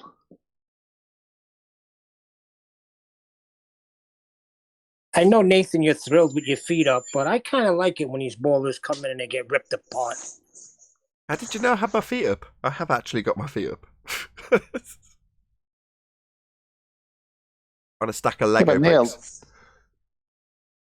Neil, how many times do you come and get ripped apart and then think you're going to come in again and get ripped apart and keep doing that? They finally learned their lesson. Either come in with a valid argument or don't come in. Well, how about they do come in because it's been a while. Where are the ballers? Come on. It's all right. We've got a good little game. A lack of arguments never stopped them before. Got a good game. Got a good game. Thank you very much, Retro Bill. This will keep us occupied for the last 5 minutes. The live show before it all kicks off in the after show. So, Retro Bill writes, everyone got their ears pricked up. You have to listen closely. Count the fallacies in the following sentence. According to science, if gravity exists, then why can't idiot flat earthers explain the Cavendish experiment under the flat earth model? Question mark. They're going to count the fallacies in there. Wow. Do you want me to read it again? Science didn't say anything for a start. No, 5, I think. So we'll break it down one at a time. 6. So just stop me when you think you hear a fallacy. Okay, so according to... If you count the idiot The first question, the first statement was a fallacy. Let's see, hold on, just chocolate. So the first statement is according to science, comma. Is that the bit you mean? Yep. So let's play What's My Fallacy? What's the fallacy? Oh, that's, well, according to science, science doesn't say anything. Science is a method. But that'd be appealing to authority? No, reification. So, yeah, science doesn't have a mouth. You're reifying it into existence as an entity. That's a reification fallacy. So, yeah, spot on. Yeah, you're right. According to science, so straight away. Okay, next. If gravity exists... Affirmative consequent. It's begging the question. Begging the question. Begging the question. If gravity exists, then why can't idiot flat earthers explain the Cavendish... Oh, go on. At home. There's another Idiot one. flat earthers. Stereotyping fallacy. Oh, yes, yeah. You missed one. There's one more in that statement. I'll just read it again. Then why can't idiot flat earthers explain... Burden of proof. Burden of proof reversal. All right. This is excellent. Retro Bill, this is your best super chat to date. Right, I'll just read How that. many is that altogether? I haven't been keeping count, but as long as we point them all out, I don't mind the number. Someone else in the chat will probably be keeping tally. Okay, so last statement, I'll just read out that bit again. We don't have to give the burden of proof and the ad hom. And okay, so then why can't idiot flat earthers explain the Cavendish experiment under the flat earth Not model? an experiment. Models of reification fallacy. That's not a fallacy, though. That's just an incorrect assertion to say that the Cavendish is an experiment. So I don't know if I'd count that as a fallacy. It's not really burden of proof, isn't it? Nathan, don't wind out just yet. Okay. Yeah, there is a burden of proof reversal at the end. Under the flat Earth model would be another burden of proof. Also a false dichotomy. Also a further reification fallacy. That's 5, I think. 6. Infinite. Not bad for a 3-line sentence. Excellent work, Retro Bill. Very good. Love it. Okay, Sleeping Warrior, you've got words to say. You've got about 60 seconds. Yeah, just share my screen. See my screen if you would. Yeah, no worries. Flashy. It's flashing. Oh, there we go. How do flat earthers explain the Cavendish experiment? Easy. In his own paper, he tells us what he thinks the problems are. He says, in his own paper published at the Royal Society, he says, as the force with which the balls are... Oh, hang on. Let me just minimize some... Oh, got noise coming in that I shouldn't have. That one. He says, as the force with which the balls are attracted by these weights is excessively minute, not more than a 50-millionth of their weight, and this is the key bit, it is plain that a very minute disturbing force will be sufficient to destroy the success of the experiment, and from the following experiments it will appear that the disturbing force most difficult to guard against is that arising from the variations of heat and cold. For if one side of the case is warmer than the other, and the air in contact with it will be rarefied, and in consequence will ascend, while that on the other side will descend and produce a current which will draw the arms sensibly aside.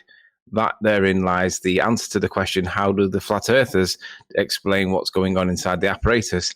Convection currents would be the answer by his own paper. Thank you. Oh, you didn't count out to their burden of proof reversal fallacy and false dichotomy. Fail. Sorry. With that, I'll say a huge, massive, enormous thank you, first and foremost, to Sleeping Warrior for that excellent debunking. Also, of course, a massive thank you to all of you in the live audience. If you are watching this on either Nathan Oakley 1980 or Nathan Oakley Premiering streams, then stay tuned, as there will be an after show to follow. Unfortunately, this is where we bid you live viewers farewell. Another thank you to both Discord and G+ panels for making the live show possible. I've been Nathan Oakley. Stay tuned if you're watching on a Premiering stream, and I'll see you all in the next video.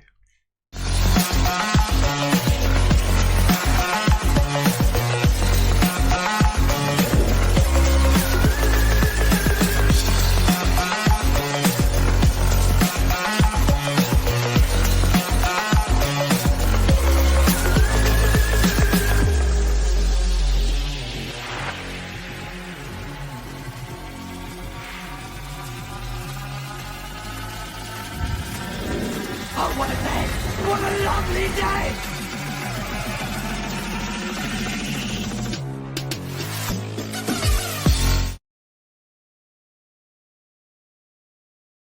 Okay.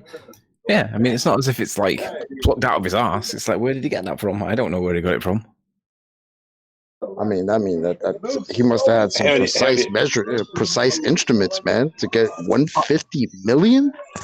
I foresee one little problem though, you know. Although, yeah, it's not his fault because it was after his time. But yeah, that's not his whole calculation is not going to work with the Einstein's field equations.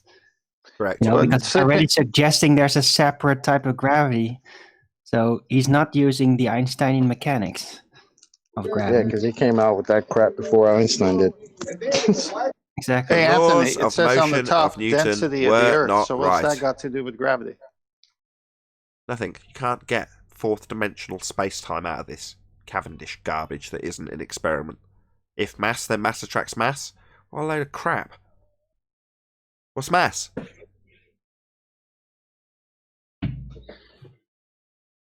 Mass is a word that's used to take all the things that cause weight away from the description of what causes weight.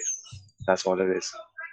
Mass describes density, it describes matter, it describes volume. But when it comes to weight, they describe it as mass times acceleration. So mass itself does not cause weight.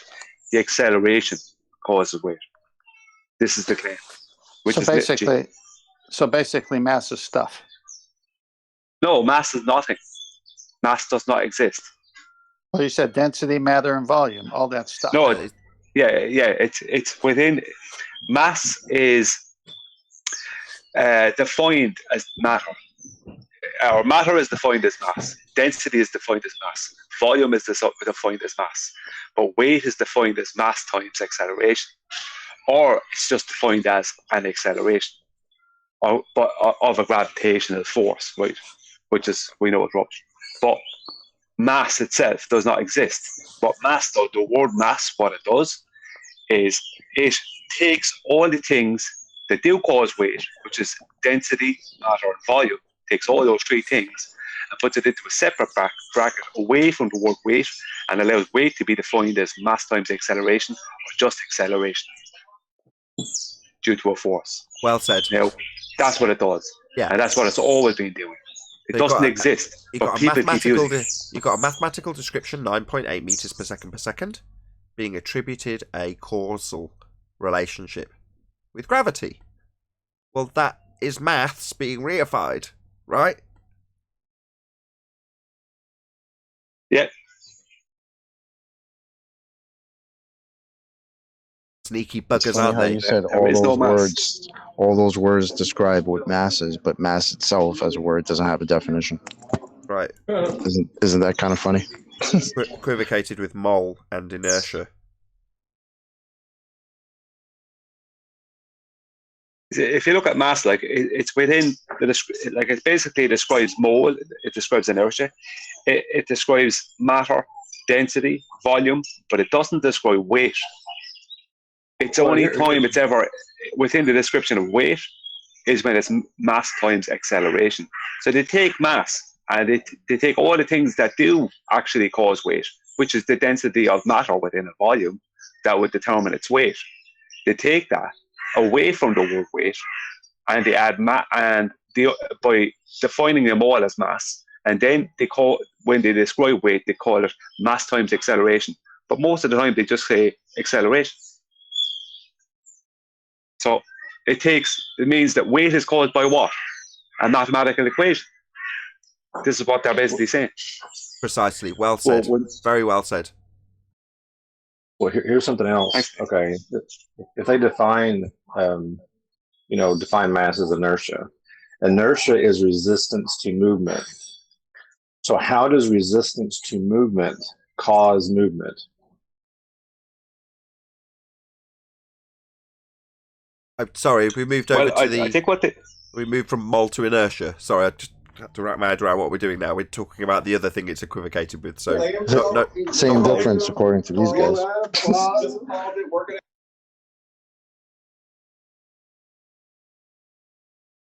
Question is how is mass inertia, and how is that resistance claimed to be a force? Is that your question?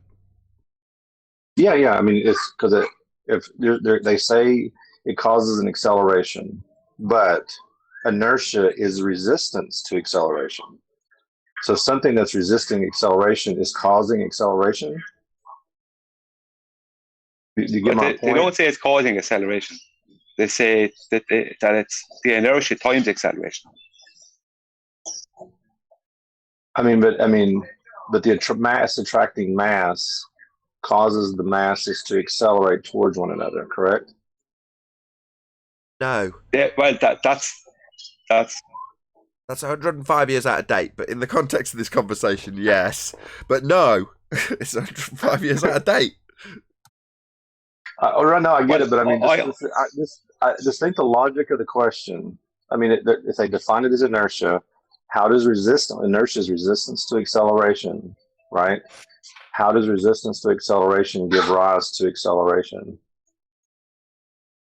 I mean, just think about the question I'm asking. I know we're all right. I hear you. It's out of date, but just think about it. That's what they're saying.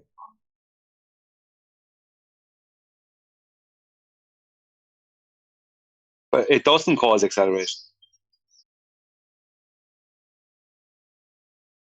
It doesn't cause it actually in reality. In reality, anyway. I just say it doesn't. Well, I know, they never had an actual origin point to the mass attracting mass force. No, I know. I know it. I know it's flawed. Trust me. I get there's huge problems with it. But just using the definition. So mass is if they use it, it's the amount of matter, any amount of matter. That's what they always say. Well, how can the amount of something do something? That's flawed. If they start saying, well, it's inertia, mass is resistance to a movement, well, how does resistance to movement cause acceleration?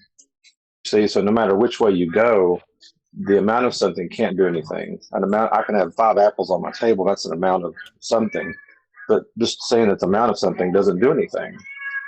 You see what I'm saying? So anyway, I'll leave you guys. Yeah, but the acceleration is the weight power. This is what they say. They say the acceleration causes the weight. So the more resistance to the weight, right, the bigger what they call the mass, the more resistance that there is to the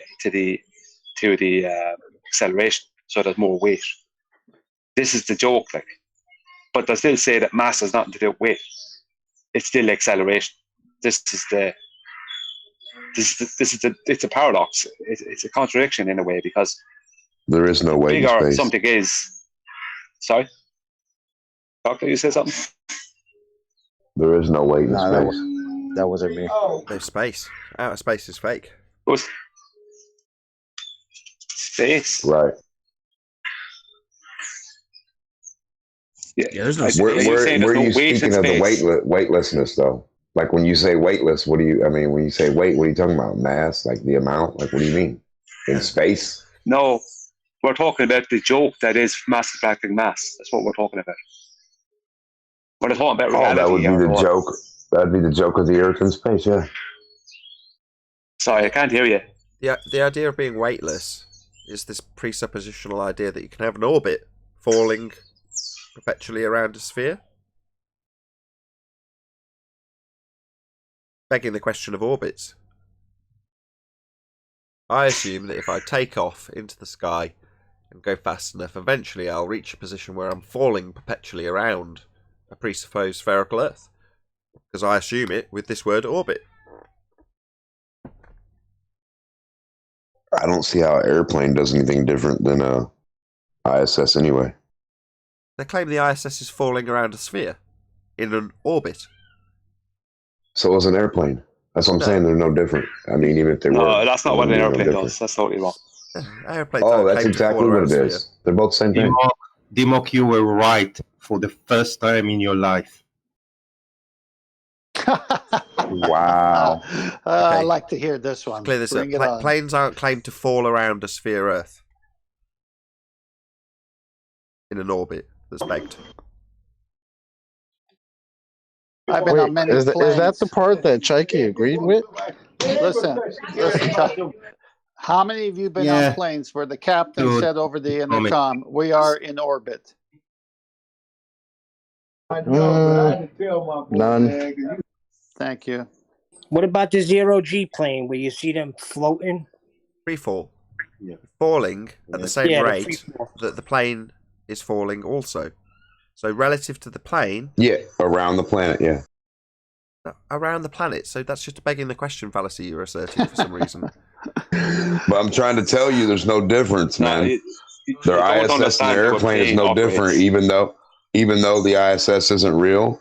The idea of it's the same thing. So if you got a basketball and took two objects and put them any distance you want, call one a plane, call one the ISS, they're both doing the same exact thing. There is no difference is what I'm trying to tell you guys. I don't know what you guys keep saying, reificate and all this other shit. No, an I'm saying airplane the two is a real objects thing that we around the ball, same thing. Did you just say the ISS is not real? Even though the ISS is not real, and you're going to hold this argument after? Yeah, even though it's a hot air balloon. What do you call real? What do you call an ISS? What's a real ISS? Hold on, let me just get your position correct. A hot air balloon. Are you saying that whatever the ISS is... I'm saying two objects. If you take two objects, right, and take one object and put it far away from a basketball, like an inch, and put another one half an inch, and those two objects are half an inch and an inch away from a basketball, put them around the basketball, they're doing the same thing. There's no difference. I mean, put them around a basketball. Why would you put them around a basketball? Because that's the imaginary Earth. Basketball's my imaginary globe, man. That's what I use to show my globe, my ball Earth. A plane's not asserted to be in orbit, though. Don't care. They're both doing the same thing. They're both supposedly, in somebody's mind, going around a planet, supposedly, right? But they're not. They're going above a stationary plane. We know this. But in someone's mind somewhere, these two objects are going around a planet, right? Supposedly. Around a sphere, point A to point A. I kind of see where you're going. Other than the problem. Yeah, I'm just saying they're the same exact things. If we were on a ball, they're doing the same. There is no difference between these two objects. There really isn't. I understand. Like if you got a circle. Okay, hold on. Okay, I understand your point now. Let me just address it. Hold on. Yeah, I get your point. Other than it's very much asserted that the ISS is in a presupposed orbit, and the plane isn't dropping. So in terms of how they actually function and how they're asserted to function, there's a distinct difference even on a ball, according to them.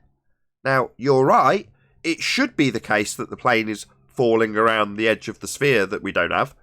It should be, but it isn't actually asserted that way by them. Just so we clear that up. Yeah, that's right. That's what I was saying. Yeah. Not that they actually are, not that something really is in orbit. I'm just saying, the idea. Yeah. I've got you. If I rephrase what you're saying, they should, to square the circle of planes that don't drop, they should assert that the plane is also in orbit because it is dropping around the edge of the sphere Earth that they presuppose in the math.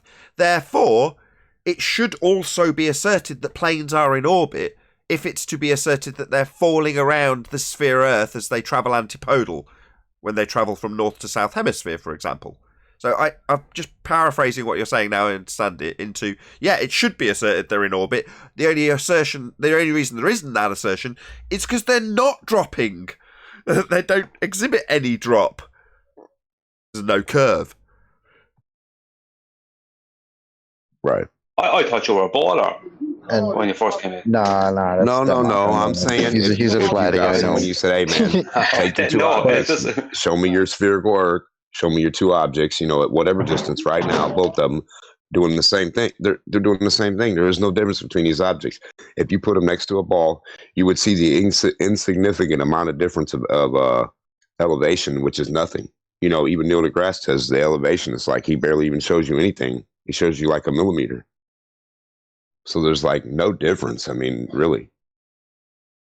Right. They both claim to be travelling around a spherical surface. And therefore, in the case of the satellite or ISS, they say it's perpetually dropping around it. And in the case of the plane, there isn't any drop to be accounted for. Well, those two things are in stark contrast and polar opposition of one another.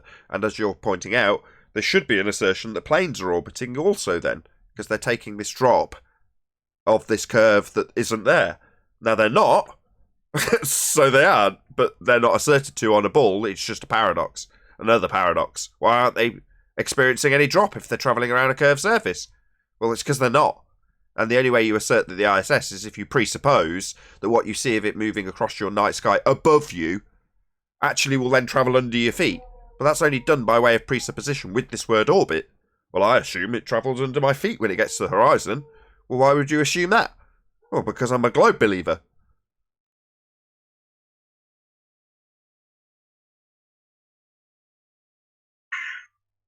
Checky, which part was he right about? Like, which, like, you there? Checky, you don't know. Can you back up this bullshit?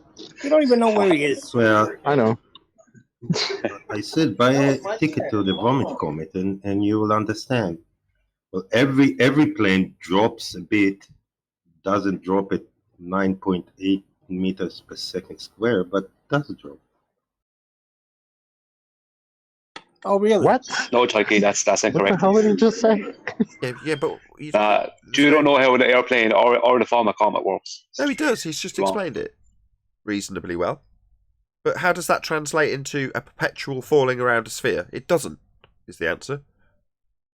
Well, on a plane, normal plane, not the Vomit Comet, there are other forces that are acting on it. But there is slight drop. It's not in orbit. But the Vomit Comet is in orbit. No, Chucky, there's not. There's no a slight stone that you throw. That was what I pulled him on a few minutes ago. Sure, tell us about this drop, Chucky. Got no connection to an orbit that they'll beg the question of. So who cares? They link it in their story. They say it's the same effect. Well, so what? Does it in any way imply that you can beg the question that when things get to the horizon, they travel underneath your feet in an orbit that you begged the question of? No. Can I just state something about the whole paradox about the whole mass attracting mass? I was going to say a few minutes ago. A helium balloon will go straight up, right? Now, the whole idea of mass attracting mass was that a bigger mass attracts smaller masses, right? Now, a helium balloon, with the exception of a hydrogen balloon, is, you know what I mean, the helium itself is the smallest mass, if you want to, I'm just using their terms of mass, that you could come up with, second smallest outside of hydrogen, as it's the second least dense substance we know about. So its mass would be the second least amount of mass, let's say. So it would be a very, very small mass. Yet, that was not attracted to the big supposed mass. It literally goes in the opposite direction, yeah.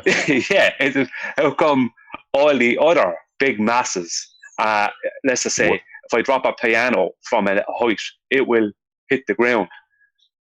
Right? Now, that's not a huge mass. It's a small mass in comparison to other things.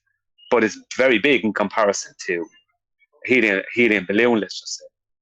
But so helium should definitely come down. If that was the case. Should never even go up at all. No, because it's a very small mass, so it should be attracted to the much huger supposed mass of the globe Earth. Yeah, it should go down. Well, why do they say? Why do they always tell you about mass attracting mass with Cavendish, but the moon and then the sun and the earth and whatever these things are supposedly stop? Right? They don't keep going to touch. Nothing wants to go to touch. It all stops. So it's not showing you anything touching. And for two, it's not showing anything going towards the center of anything. I've never seen anything go towards the center of mass of another object ever. Yeah, touching is one thing, going to the center is a whole other thing. We've described all the reasons it's been superseded, replaced, debunked by Einstein. Not, you're right. Yeah, none of it makes sense. The laws of motion of Newton were not right. Because that's when they try to convince you that things down here don't work the same way as things up there. See, things up there, because of this magical force of gravity, balls go around other balls, right? Things just go around other things. But here, things fall down. Yeah, everything's different up there. It's ridiculous. Except helium. What about which the doesn't amount? go down. Go boom, boom, 9.8 meters per Yeah, second. except that, yeah. And, like a beach ball than water, because changing the medium doesn't do anything, even though it absolutely changes the direction depending on the relative density of the object and the medium. But no, let's not worry about that. add a little more water, it'll turn into an earth eventually.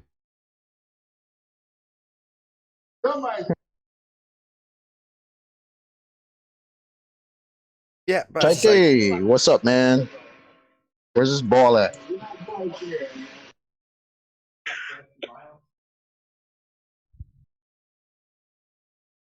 Well, what I will say about Choiki, he is willing to commit to the debates, whereas so many of the rest of them that don't commit. So Choiki's got more backbone than most of the rest of them. No, I disagree, Brian. I think Chaiki just can't let go of the mathematical reification of what he wants to be real, and he's desperate. That's a safe bet. That's all of them. Yeah. Yeah, I won't even take that bet. If I have 2 Chaikis and you take away 3 Chaikis, how many Chaikis do I have? I can owe you Too a many. Chaiki for later. I can just give you a Chaiki later. I see your 2 Chaikis and I raise you a rumpus. Look, right, the minor symbol represents a cloning machine that I will develop in the future to give you that extra Chaiki. Well, thank you. And Chocolate, I take no beef against your rumpus. Oh, God. That doesn't deserve a laugh. Reminder. Come on, Brian. To all the Just for it did for me. Are you going to roast me now, Brian? Chicken. A reminder to all the ballers that are in here right now. This is the after show. Feel free to speak up if you have any quarrel. You can also speak up in the live show, but Cat got too many of your guys' tongues, so let's go. I guess gravity is keeping them back. Actually, they need to use gravity and drop in.